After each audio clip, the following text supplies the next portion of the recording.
bem-vindos então a mais uma conferência do nosso ciclo de conferências, Tudo o que querias saber sobre. E a partir de hoje e nestas quintas-feiras vai-se sempre juntar a mim um jovem diferente da Igreja Lusitana que irá moderar esta conversa e por isso hoje damos as boas-vindas à Catarina. A Catarina é missionária leiga da Igreja Lusitana e faz parte da direção do Secretariado Juvenil. Catarina, obrigada por te juntares a nós. Obrigada, Mariana. Hoje, no Tudo o que querias saber sobre, conversamos acerca de a figura de Jesus no Islão e por isso gostaria de dar as boas-vindas ao professor James Soares. Boa noite a todos. Muito obrigado pelo convite. Aqui estamos então. Muito obrigada. O professor Jaime Soares é professor de filosofia e nasceu e cresceu numa família cristã, casou com uma cristã, mas a busca de Deus levou-o por outros caminhos que ele não conhecera até então. Leu o Alcorão e sentiu ser a obra mais completa que alguma vez tinha lido. Assim, rendido ao livro sagrado muçulmano, abraçou uma nova fé e converteu-se ao islamismo. Estamos num tempo especial para o Islão, de interioridade, de jejum, de oração, que é o Ramadão, e hoje também o dia é destacado por um desafio do Alto Comitê para a Fraternidade Humana, que é formado por cristãos e muçulmanos, que desafia todas as religiões nesta altura que passamos a nível da humanidade, de uma pandemia, a fazer hoje, dia 14 de maio, um dia de oração e jejum. Por isso, muito obrigada por ter aceitado o nosso convite e dou-lhe também as boas-vindas. Obrigado nós. Obrigada, Catarina. Bem-vindo também, professor Jaime Soares. Relembro então todos os que nos estão a ver do formato desta conversa. Teremos então, à semelhança da semana passada, meia hora de conversa com o professor Jaime e depois no final 20 minutos para perguntas que queiram deixar. Portanto, podem a todo momento ir deixando as vossas questões e relembro também desde já na caixa de comentários do Facebook. Portanto, estão a todo momento livres para ir deixar as vossas questões que queiram no final ver esclarecidas. Então, começava, professor, pela primeira pergunta, ainda em jeito de apresentação e antes de versarmos sobre o tema de hoje, uma pergunta que pode ajudar todos os que estão a assistir a perceber quem é o professor Jaime, ou Mahmoud, como é conhecido na comunidade islâmica, e também o que é que eu trouxe aqui hoje, e por isso começo por lhe perguntar como é que, no seguimento à apresentação que também já foi feita, o professor cresceu na mesma sociedade que nós, na mesma cultura que nós, com pais cristãos, também casado com uma pessoa cristã, e portanto, como é que conheceu o Islão e porquê é que decidiu converter-se? Bem, então, boa noite a todos. Antes de mais, permitam-me dirigir a vocês fazendo a saudação que os muçulmanos utilizam, dizendo Assalamu alaikum, que a paz esteja convosco. E queria, antes de mais, agradecer o convite que o Secretariado Juvenil da Igreja Lusitana nos endereçou à comunidade. Conforme disse à Mariana, nas nossas primeiras conversas de preparação desta conferência, todos aqueles que nos dão a oportunidade de estarmos uns minutos e podermos falar um bocadinho sobre o Islão e sobre a nossa comunidade, é como que se nós largássemos uma pequena semente em cada uma das pessoas que nos ouvem e que depois nos ajudam também, enquanto comunidade, a de alguma forma mostrar uma imagem que é a imagem verdadeira do Islão, uma imagem de paz, de tolerância, de amor, de acolhimento dos outros. E, portanto, não posso, em primeiro lugar, deixar de ficar esta mensagem aqui. Em relação a mim, o que me levou ao Islão, digamos que foi um longo caminho que nos caracteriza a todos enquanto seres humanos, que é essa procura, a procura de uma interioridade. Eu, desde muito cedo, sempre senti uma grande espiritualidade, que se notou muito mais na adolescência, com uma procura e uma reflexão muito mais profunda. De facto, nasci numa família cristã, católica, tive catequese, e de facto a mensagem cristã nunca me convenceu, nunca me seduziu. E depois, sobretudo a partir da adolescência e de um estudo muito mais aprofundado que eu fiz de várias religiões, e depois do Islão, muito mais em pormenor, com a minha ida para a faculdade também, o contacto que eu tive com a filosofia islâmica.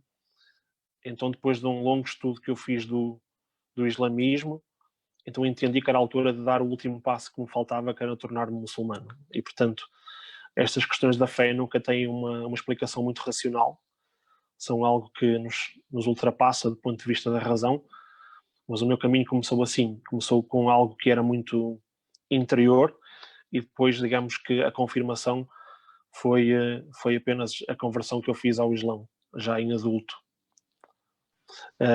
E eu não, normalmente, convivo sempre com a minha família que é, de facto, cristã, na maioria, eu sou o único muçulmano, e devo dizer que nunca conheci nenhum muçulmano até ao dia em que me converti. Portanto, não houve nunca nenhuma pessoa que me tivesse de alguma forma manipulado, influenciado, porque o caminho de procura que eu sempre fiz foi um caminho em solidão, até à conversão. Só quando me converti é que conheci o primeiro muçulmano. Então foi realmente fruto desta busca pelo conhecimento e uma procura intencional, que também o trouxe aqui. Sim, uma procura intencional, digamos que a fé já cá estava, não sabia qual seria essa fé, qual seria um ramo, digamos assim, dessa minha fé, mas eu senti que de facto, quando lia o Alcorão, que havia ali qualquer coisa que me arrepiava, que me inquietava, algo muito físico até, que é muito inexplicável, nós não conseguimos explicar isso. E, por exemplo, lembro-me das sensações físicas que eu tive no dia em que me converti, físicas. E, portanto, foi apenas uma confirmação. Sim, mas foi fruto dessa procura, uma procura intencional, mas foi assim. E sabemos que o professor Jaime não estudou isto só na altura, tem sido um estudioso destas questões. Sim, e por isso começávamos também por aí, procurando beber um bocadinho do seu conhecimento. E então agora o tema que nos traz aqui hoje, quem é, em primeiro lugar, começarmos assim de forma também mais lata, quem é Jesus Cristo para os muçulmanos? Como é que os muçulmanos veem esta personagem? Bem, nós para falarmos de Jesus no Islão podemos ir até ao Novo Testamento. Então, em João, capítulo 14, nos versículos 15 e 16, diz assim: se me amardes, guardareis os meus mandamentos, e eu pedirei ao Pai, ele vos dará outro Consolador, para estar convosco para sempre. Então, os cristãos, relativamente a este versículo de João, consideram, e é este o título que é dado no Novo Testamento, consideram que este versículo em especial é dirigido ao Espírito Santo. Mas os muçulmanos consideram que este versículo é já uma anunciação de um profeta que terá ligação com Jesus, que é Maomé, Mohammed, como nós dizemos, sallallahu alaihi wasallam, que a paz e a misericórdia de Deus esteja com ele. Porque mais tarde, no Alcorão, este mesmo versículo é confirmado na Sura 61, que se chama As-Saf, no versículo 6, que diz assim, algo muito parecido. E de quando Jesus, filho de Maria, disse: ó israelitas, em verdade sou o mensageiro de Deus, enviado a vós, corroborante de tudo quanto a Tora, por exemplo, portanto judaica, antecipou no tocante às perdições, e alvissareiro de um mensageiro que virá depois de mim, cujo nome é Hamad. Portanto, estes dois versículos são irmãos. São muito próximos, são muito parecidos. A interpretação que nós fazemos do versículo do Novo Testamento é esta que está no Alcorão. Jesus é visto no Alcorão e no Islão como um profeta muito importante, ao qual o profeta Muhammad se dirige muitas vezes, sobretudo como um exemplo de justiça e de misericórdia. Então, são 29 as referências de Jesus no Islão. Jesus aparece 29 vezes descrito no Alcorão. E largamente, sobretudo nos capítulos de Maria e Al-Imran, a família de Imran. Imran era o pai de Maria, portanto, é um capítulo anterior, e depois no capítulo 19, que é o capítulo de Maria. Então, no capítulo de Maria é descrito todo o nascimento de Jesus, como é que ele nasceu. Aqui há algumas diferenças em relação ao nascimento para os cristãos, há a descrição do nascimento para os cristãos e ao nascimento de Jesus no Islão. Por exemplo, no capítulo de Maria, diz então que Maria vivia com o seu tio Zacarias. Era ele que a financiava, que a sustentava financeiramente, e eles viviam no deserto. Portanto, e Maria, em determinada altura, terá deixado a família do tio Zacarias para poder continuar os seus estudos.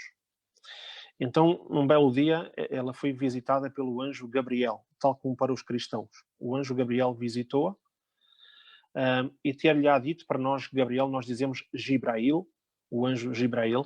Então, ele visitou Maria e, nesse momento, ter-lhe-á anunciado que ela ia ter um filho.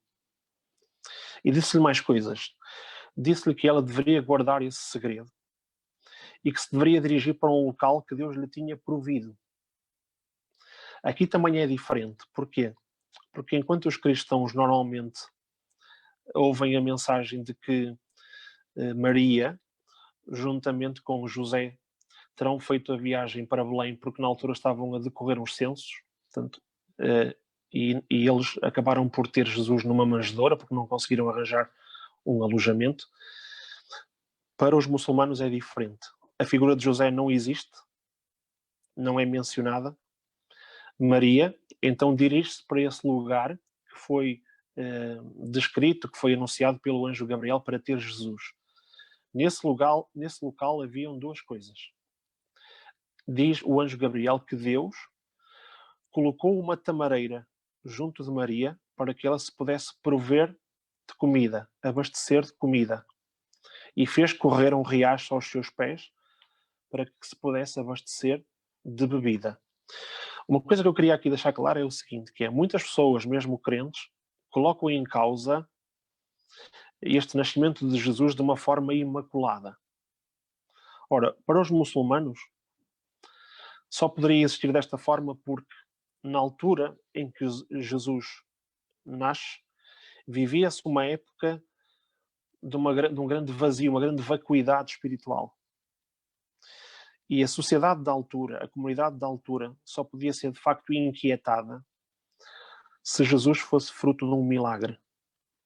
Então foi isso que aconteceu. Então Maria vai para essa tamareira e para esse pequeno riacho e ela própria tem o parto absolutamente em solidão. E a descrição que é feita no Alcorão é de uma mulher igual a tantas outras. Não é de uma mulher que tem qualquer característica divina, qualquer característica acima dos outros homens ou das outras mulheres. É de uma mulher exatamente igual a todas as outras e que sofre tanto as dores do parto que pede a Deus que a mate porque não consegue aguentar. Então depois Jesus nasce. E quando Maria dá a conhecer Jesus à sua comunidade, ainda em bebé, um recém-nascido, é atacada, é vilipendiada e é humilhada porque é vista como uma mulher que moralmente terá cometido um erro. Ou seja, é colocado em causa onde está o pai do bebê, não é? Como é que uma mulher foi capaz de ter um bebê sozinha? Onde é que está o progenitor? E é aí que diz o Alcorão que Deus fez com que Jesus começasse a falar à sua comunidade desde o berço, para defender a sua mãe e dizer que ele, que foi colocado por Deus como um mensageiro, que vem trazer uma nova mensagem àquele povo, uma mensagem sobretudo de justiça. Então, esta é a descrição de Jesus no Alcorão. Depois há muito mais referências que nos podem levar a falar muito mais à frente.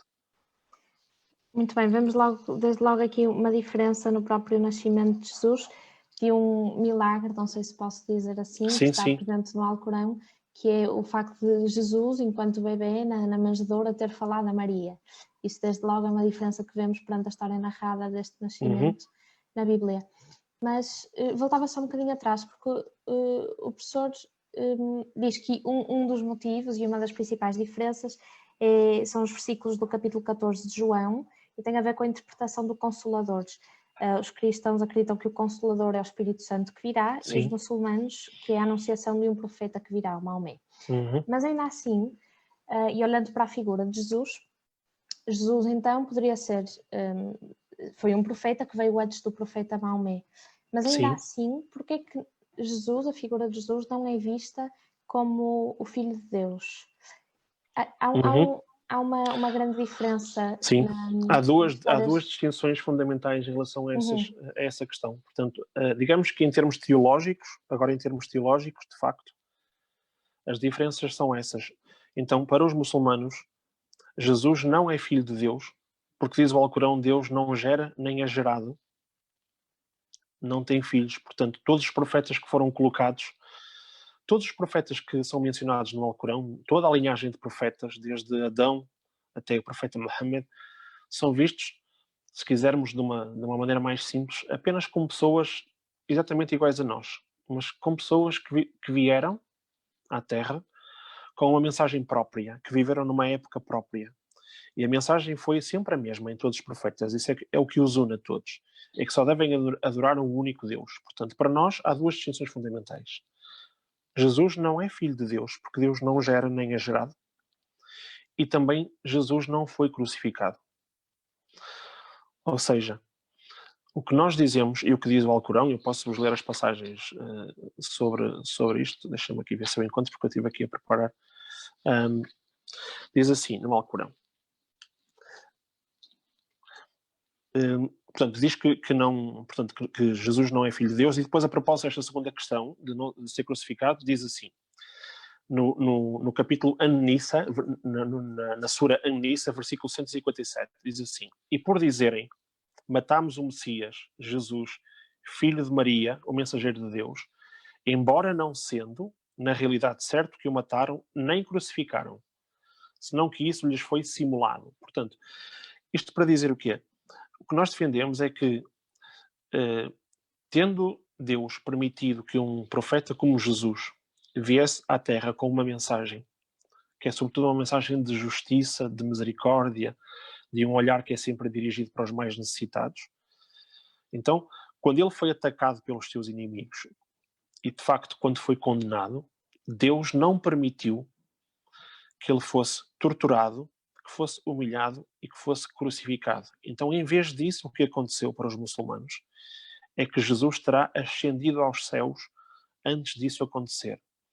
E no seu lugar terá sido crucificado um outro homem, com feições semelhantes, parecidas, uma espécie de sósia, se quisermos, que foi crucificado, portanto, no lugar de Jesus. Esta posição, queria-vos dizer que não é exclusiva dos muçulmanos. Há correntes cristãs que os defendem, sobretudo duas. Os nestorianos e os dócetas. Nestorianos, de Nestor, e os dócetas. O docetismo e o nestorianismo são duas correntes medievais que defendem esta mesma posição que o Islão defende em relação a Jesus. Portanto, várias vezes é mencionado que Jesus não é filho de Deus. Portanto, tem sempre que ver os profetas de uma forma simples, muito simples, como humanos, iguais a nós. Muito bem, então aqui podíamos dizer, se calhar, que os principais motivos pelos quais Jesus não é considerado filho de Deus é, como disse, pela crença de que Deus não gera e Deus não é gerado. Não é gerado. E também pelo próprio episódio da crucificação, em que acreditam que Jesus não foi crucificado e antes ascendeu. E quem foi crucificado? E ele perguntar quem foi crucificado, julga-se, alguns teólogos. Judas. Sim. Alguns teólogos dizem que foi Judas Iscariotes, sim. E então, portanto, não há lugar à ressurreição. Houve apenas a ascensão, não há lugar à ressurreição. Que a ressurreição acontecerá, os muçulmanos acreditam na ressurreição, mas ela só acontecerá no final dos tempos. E é muito interessante aí ver, porque no final dos tempos, Jesus, juntamente com Mohammed, é o único profeta que há de voltar para nos guiar no final dos tempos. Ou seja, nós vemos também Jesus como uma figura de Messias que no final dos tempos há de voltar, porque a tese que os muçulmanos defendem em relação ao fim do mundo é esta, é que no final do mundo, quando o mundo terminar, todos os seres humanos serão ressuscitados. Todos, sem exceção. E todos nós seremos julgados pelos nossos atos. Nesse caminho que todos faremos em relação ao julgamento final, Jesus acompanhar-nos-á juntamente com o profeta Mohammed, porque ele virá no final dos tempos. E depois seremos todos julgados pelos nossos atos, e portanto o que nós sabemos é que aqueles que têm sobretudo boas ações vão para o paraíso e os que têm mais ações vão para o inferno. Portanto, e em árabe é muito interessante, porque em árabe estas duas dimensões dizem-se lexicalmente de uma forma muito semelhante. O paraíso é o Jannah e o inferno é o Jahannam, que são duas palavras que parece que há apenas um um cabelo, um fio muito fino que os separam. E então, continuando a aprofundar aqui a figura de Jesus no Islão, disse que Jesus era citado no Alcorão 29 vezes. 29 e sabemos vezes. que há algumas histórias que são contadas. Sim. Eu agora perguntava-lhe, e tentando fazer aqui uma comparação com a Bíblia, algo assim concreto, se nos conseguir indicar, das histórias que são contadas da vida de Jesus no Alcorão, quais aquelas que, por um lado, vão ao encontro das histórias contadas na Bíblia, quais as que são contraditórias, vimos aqui, por exemplo, a da crucificação, e que outros episódios são contados, que não são mencionados na Bíblia, como é o caso de Jesus ter falado à nascença. Portanto, pedia-lhe se conseguisse identificar assim quais vão ao encontro das histórias da Bíblia, quais são contraditórias e quais os outros episódios que não são mencionados para os cristãos. Há sobretudo 2 episódios que não são mencionados. Começo pelo fim. Tá bem? Portanto, não, digamos que normalmente os versículos em que Jesus é referido são sempre versículos muito curtos. Portanto, eu digo que relativamente à figura de Jesus, quais são os temas em que ele é mencionado? O nascimento, o facto dele fazer parte de uma sequência de outros profetas anteriores. Portanto, o que é dito, e, por exemplo, na Bíblia, obviamente que esta posição não é defendida, porque no Alcorão Jesus aparece como fazendo parte de um rol de uma linhagem de profetas anteriores, portanto, que confirmam sempre a mesma mensagem. Obviamente que na Bíblia será diferente.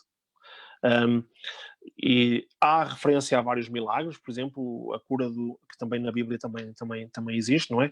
O milagre da cura do cego ou dos leprosos, por exemplo, mas há 2 milagres que não são mencionados na Bíblia. Um deles, e eu posso-vos ler aqui a passagem, porque eu estive aqui à procura, um deles é um milagre em que Jesus terá moldado a partir de um pedaço de barro um pássaro e ao soprar nesse pedaço de barro permitiu que o pássaro tivesse vida. Diz assim no Alcorão. Eu vou só tirar o excerto principal. Na Sura Almeida, que é a mesa provida em português, no versículo 110 diz assim: de quando plasmaste de barro algo semelhante a um pássaro e alentando-o, eis que transformou com o meu beneplácito num pássaro vivente. De quando com o meu beneplácito curaste o cego de nascença e o leproso. Isto é referência aos outros milagres. De quando com o meu beneplácito ressuscitaste os mortos. Aqui, esta parte final terá sido provavelmente uma alusão a Lázaro. Como sabem, há histórias que dizem que Jesus terá ressuscitado um judeu, que estava já sepultado, porque os judeus tinham a prática de sepultar os seus mortos nas cavernas, em cavernas que eram feitas nas paredes, e Jesus terá ressuscitado esse homem que estava sepultado. O outro milagre, que também não faz referência na Bíblia, é um milagre em que Jesus terá feito aparecer, se quisermos, uma mesa cheia de comida. Diz assim, também na mesma Sura Almeida, logo abaixo, nos capítulos 112 a 114, diz assim: e de quando os discípulos disseram: ó Jesus, filho de Maria, poderá o teu Senhor fazer-nos descer do céu uma mesa servida? E depois diz: ó Deus, Senhor nosso, envia-nos do céu uma mesa servida, que seja um banquete para o primeiro e último de nós, constituindo-se um sinal teu. Portanto, estas serão as referências que de facto não farão parte da Bíblia. Outras existem, outras são muito diferentes, obviamente, como a questão dos profetas, porque a forma como nós vemos os profetas é muito diferente dos cristãos, de uma forma geral. São sempre parcas, não é? As referências não são muitas, mas porque os versículos depois são pequeninos. Então temos aqui algumas histórias que realmente coincidem, outras que não estão presentes na Bíblia. E agora falava da importância dos profetas e na forma como os muçulmanos veem os profetas. Então entrava por aí e perguntava-lhe como é que os muçulmanos veem Jesus, o profeta, ou seja, quais é que se calhar diria que são as especificidades de Jesus face aos outros profetas que têm e que também procurem seguir. Portanto, para os muçulmanos, o que é que distingue Jesus dos outros, eventualmente até de Maomé? Qual é, assim, o carisma de Jesus? Uhum. Então é interessante essa pergunta, porquê? Porque todos os profetas em que nós acreditamos, e portanto, para quem não conhece muito bem o Islão, nós costumamos dizer que o Islão é uma religião sincrética. O que é que isto quer dizer? Que abarca tudo o que está antes do Islão, propriamente dito. Ou seja, tudo aquilo que sejam os profetas pertencentes ao judaísmo, desde Adão e Eva, desde o nascimento do mundo, passando pelos profetas judaicos até aos profetas cristãos, qualquer muçulmano que se intitule muçulmano tem que acreditar necessariamente em todos os profetas, sem exceção. E cada um desses profetas tem uma característica principal. Uns falam com os animais, no caso de Suleiman, por exemplo, Salomão, falava com os animais e conseguia controlar o vento, conseguia de alguma forma convencer o vento. Por exemplo, o José, por exemplo, do Egito, que era um profeta que era muito conhecido pela sua beleza, mesmo física, e pela sua bondade e generosidade. Portanto, todos eles têm uma característica principal. No caso de Jesus, ele é visto como um profeta da justiça e da misericórdia.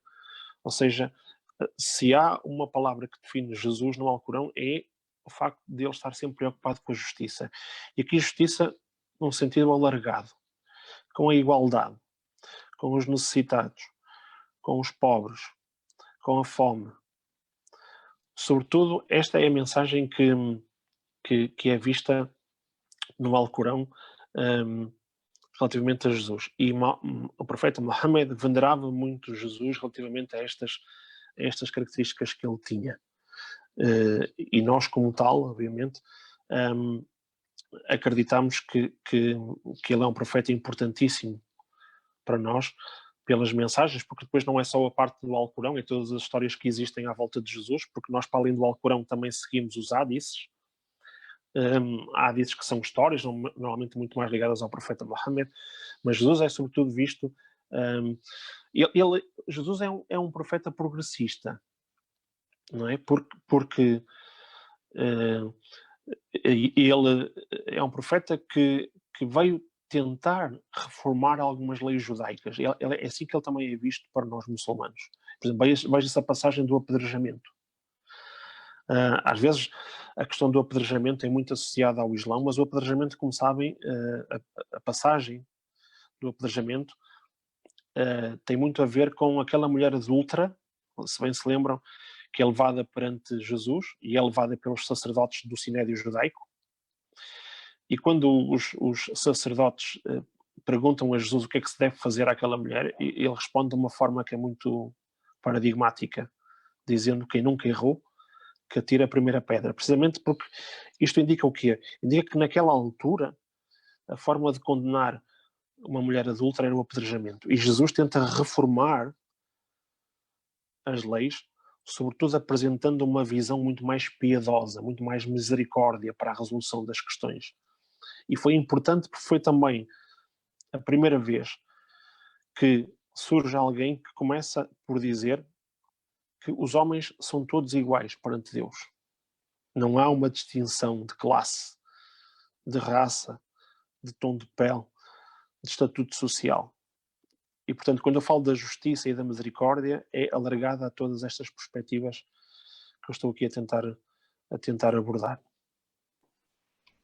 E vai muito ao encontro daquilo que também é a figura de Jesus Cristo para os cristãos, a justiça, a misericórdia, o facto de ser progressista, não é? Como diz, vemos muito isso, vemos que Jesus era disruptivo, não é? Acima de tudo, para os tempos em que vivia.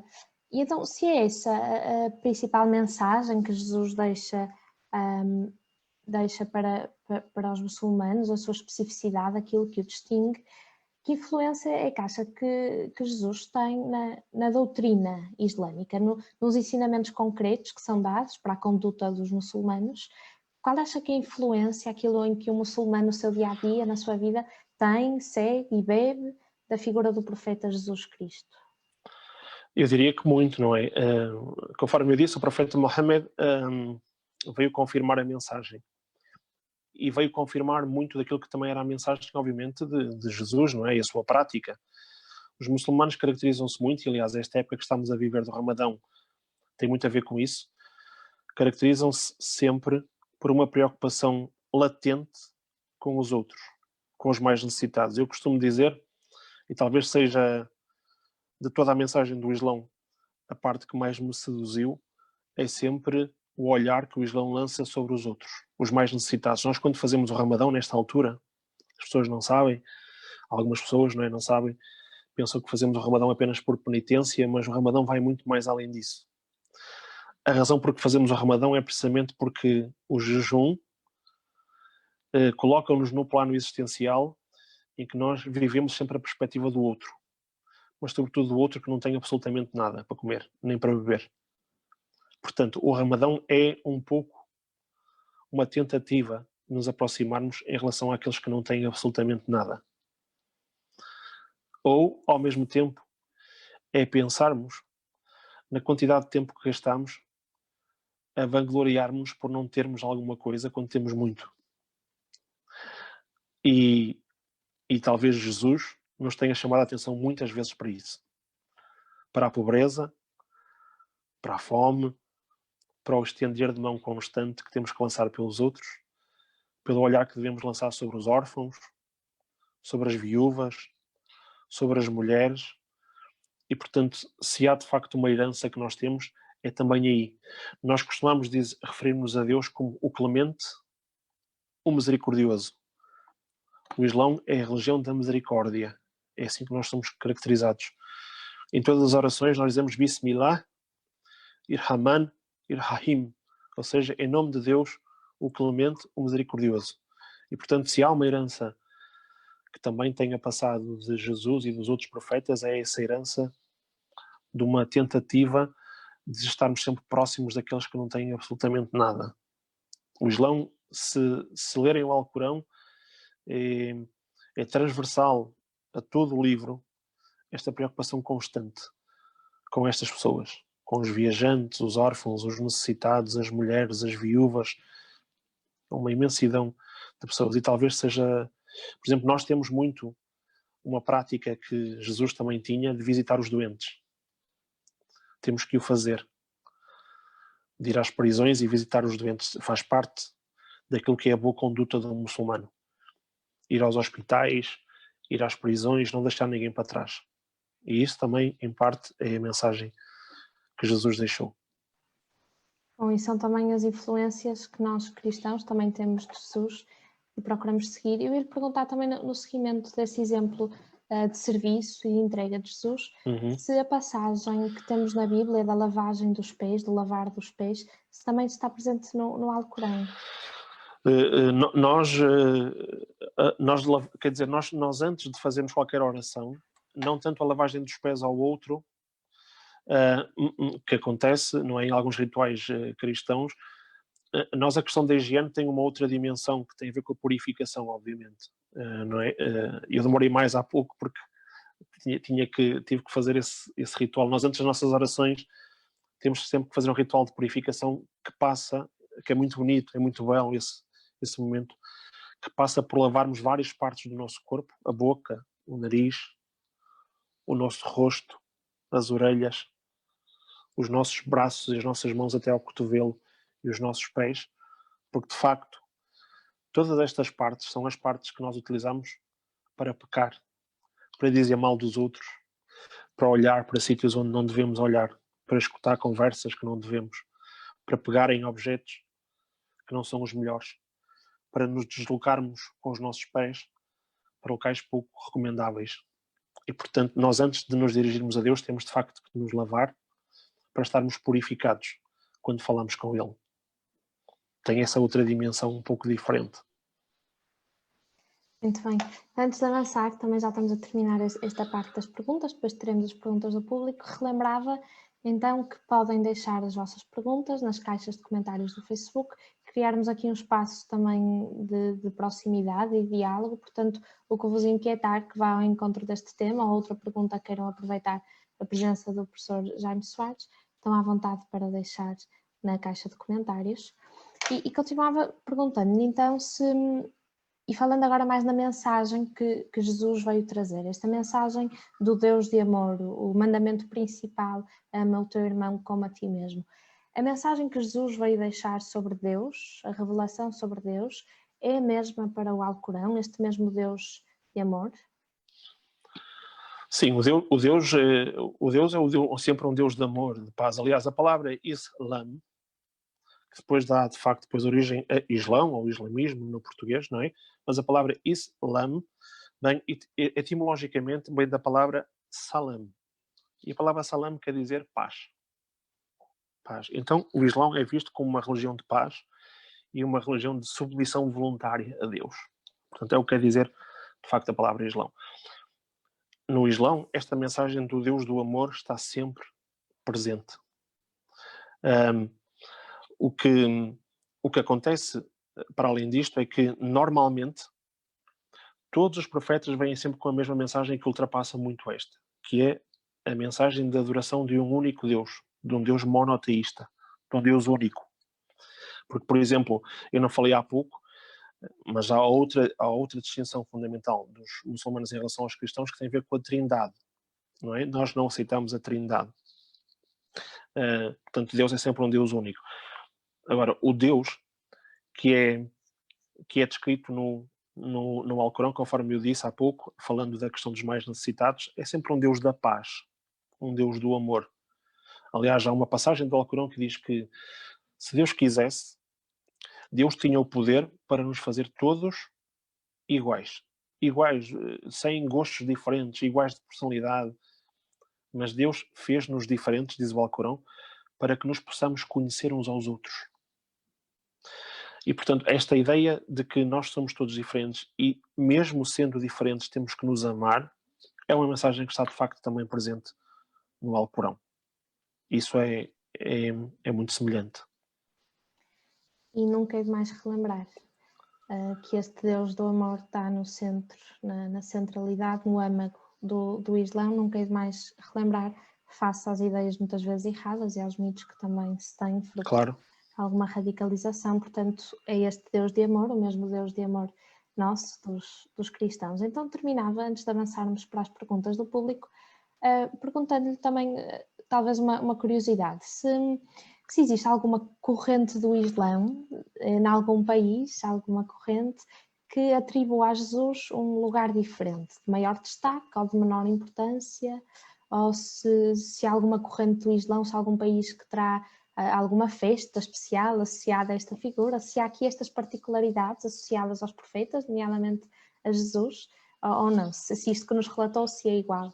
Sim, é igual. Não é? Nós normalmente não celebramos nenhuma festa de nenhum profeta. Há países islâmicos que celebram, digamos, apenas por questões culturais, adotaram como festa o nascimento do profeta Mohammed.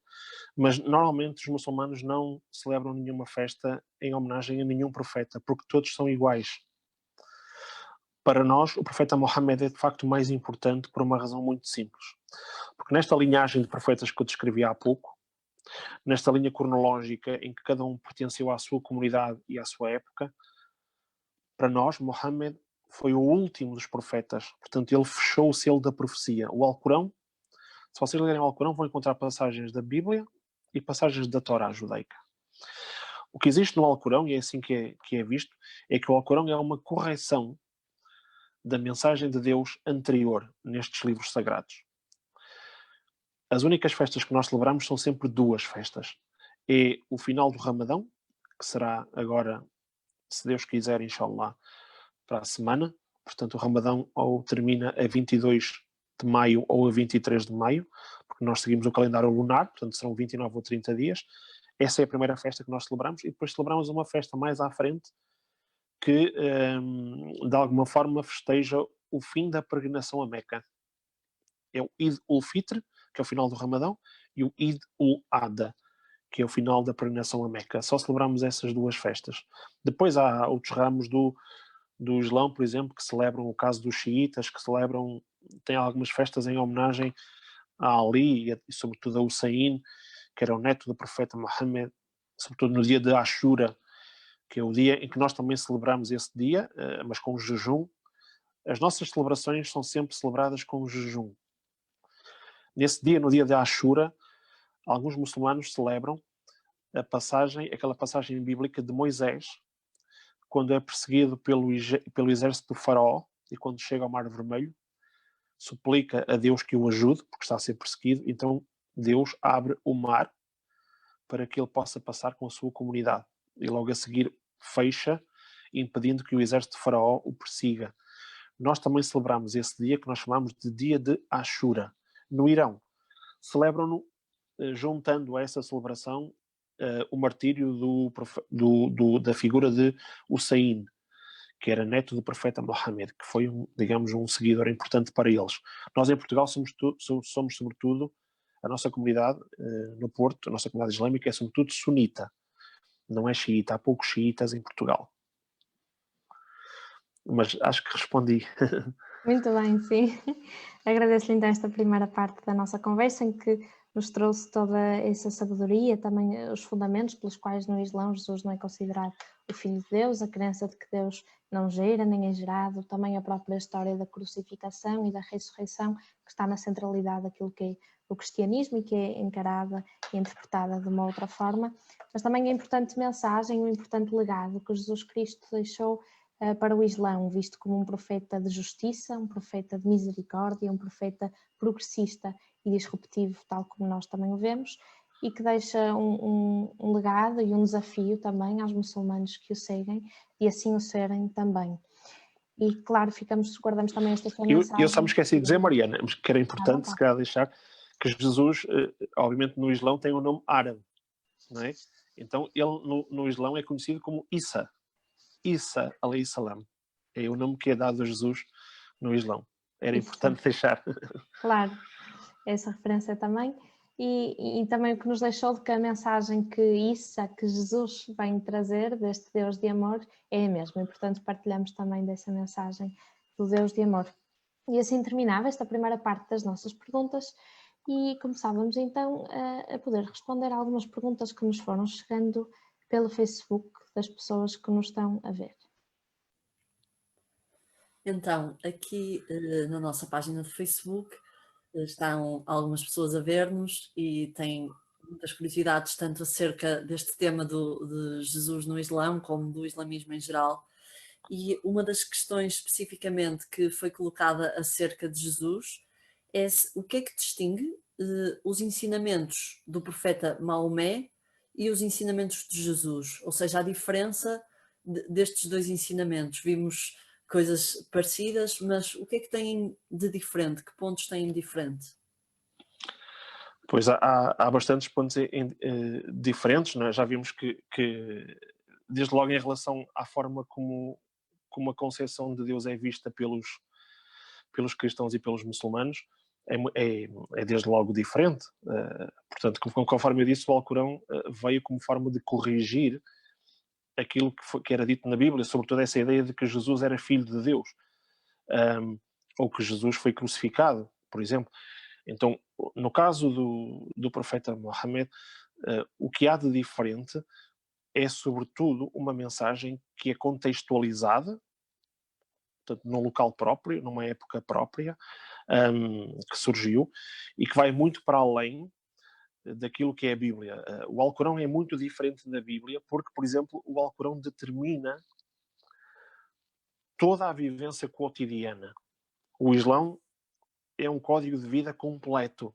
Não se resume apenas à dimensão teológica, mas tem muito a ver com uma dimensão que é uma dimensão do cotidiano. Portanto, nós encontramos no Islão versículos sobre a nossa forma de vestir, como encontramos versículos sobre a partilha de terras, como encontramos versículos sobre o tempo de gravidez, por exemplo, sobre a forma como, por exemplo, um rio de água doce e um rio de água salgada, um mar de água salgada, quando se juntam, nenhum contamina o outro, nem o outro contamina o outro, de como é que se forma a chuva.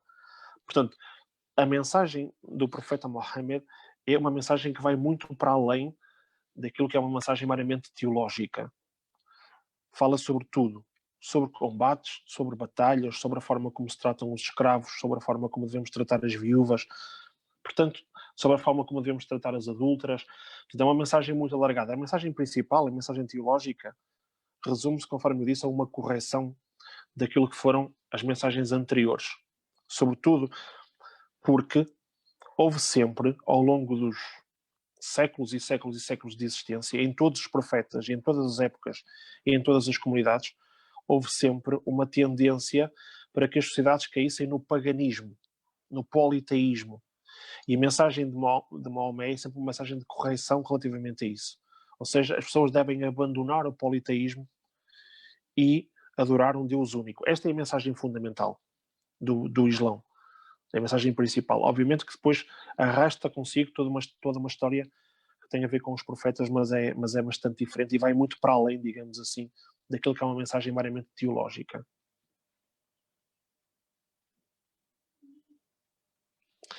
Tem que ligar o microfone. Obrigada, Ok. Outra questão que nos chegou foi a nível de interpretação do texto sagrado. A nós acontece-nos, por exemplo, no Evangelho de João, que às vezes a interpretação vai um bocadinho além da própria palavra, pela sua simbologia. Como os muçulmanos interpretam o texto sagrado? É literal ou também acontece às vezes haver interpretações mais simbólicas? Nós temos uma prática muito própria, digamos assim, de uma exegese muito frequente do Alcorão. A interpretação é literal. Para os muçulmanos, o Alcorão é a palavra de Deus, sem dúvidas. Não há hesitações, não há qualquer dúvida em relação a isso. Nós aprendemos, digamos assim, interpretamos de forma literal. Agora, esta forma literal não implica que não exista sempre uma contextualização. Portanto, é importante, quando se lê um capítulo inteiro do Alcorão, muitas vezes porque dentro do próprio capítulo entroncam várias histórias, é importante contextualizar os versículos que se estão a ler. Portanto, a que é que diz respeito àquela situação em concreto? Quando é que aconteceu? É devido a quê? Isso é importante fazer. Agora, a mensagem é uma mensagem literal, obviamente tem que ser contextualizada. E, aliás, queria aqui deixar já agora um comentário importante. Muitas vezes, as situações que geram radicalismo têm muito a ver com o inverso disto que eu estou a dizer, que é uma interpretação seletiva e tendenciosa no sentido de legitimar uma determinada situação, um determinado comportamento agressivo, mas é, obviamente, adulterado, sem contextualização, e muitas vezes pegando nas próprias palavras e ajustando àquilo que é um comportamento a uma situação. E isso não se deve fazer. É preciso ler com cuidado o Alcorão, vendo sobretudo os comentários que são feitos. Pronto, mas normalmente é assim que fazemos. Outra questão, esta sobre Jesus. No Alcorão e também na Bíblia, há o episódio da ascensão de Jesus aos céus.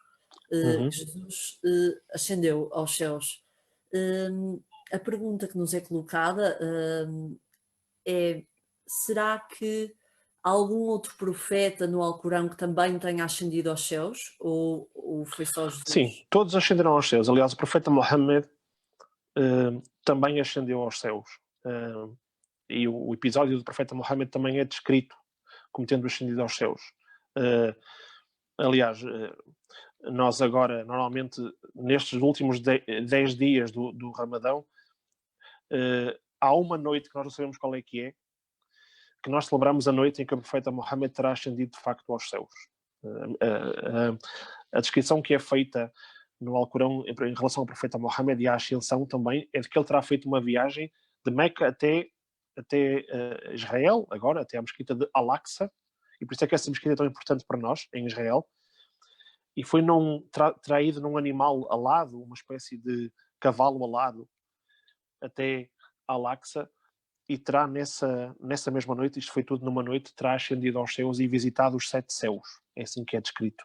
Portanto, sobretudo os céus, onde estavam vários profetas já, e também os céus onde estavam os pecadores, as pessoas que tinham cometido erros, mas vários profetas já tinham ascendido.